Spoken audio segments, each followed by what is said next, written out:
Polisi mendalami kondisi kejiwaan pelaku pembunuhan di Jakarta Pusat yang tersenyum saat membawa jasad korbannya menggunakan troli. Pelaku diketahui berencana membunuh 2 teman korban lainnya. Pelaku pembunuhan di Jakarta Pusat yang menggunakan troli saat mengangkut jasad korbannya kini dalam pemeriksaan polisi. Pelaku tertangkap usai polisi mengusut temuan jasad korban dalam plastik di kolong tol Becakayu, Pondok Gede, Bekasi, Jawa Barat. Kepada polisi, pelaku mengaku membunuh korban karena dasar sakit hati.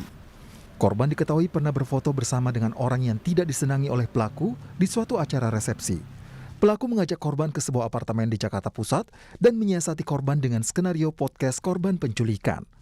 Namun, pelaku justru membunuh korban yang dalam tangan terikat karena mengikuti skenario podcast penculikan oleh pelaku. Tergigit, ada bekas tangannya, bekas gigitan di jari pelaku. Lalu di situ pelaku menyampaikan kepada korban, kamu akan ada di bagian saya atau bagiannya saudara H. Mungkin korban mengatakan ya saya di bagian kamu. Lalu disitulah pelaku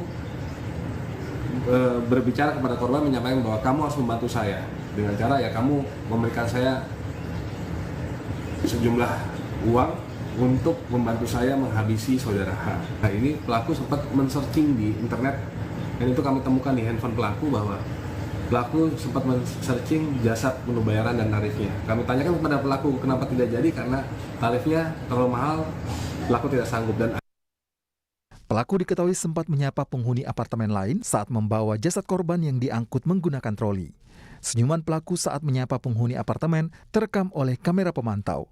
Dari pemeriksaan psikologi oleh penyidik, pelaku diketahui memiliki trauma kekerasan masa kecil.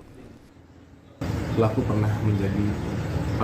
seringlah dipukuli oleh orang tuanya, almarhum orang tuanya. Dan pelaku memang punya emosi yang meledak-ledak. Sementara untuk kejiwaan, kami akan berkoordinasi dengan Rumah Sakit Polri untuk melakukan tes kejiwaan terhadap pelaku.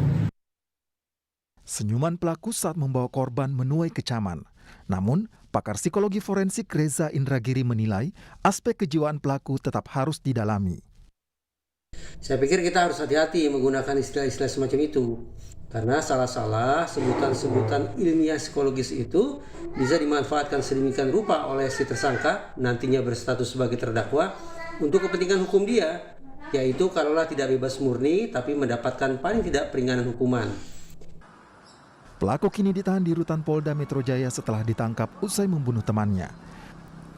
Penangkapan pelaku membuat 2 calon korban pembunuhan lainnya berhasil dicegah.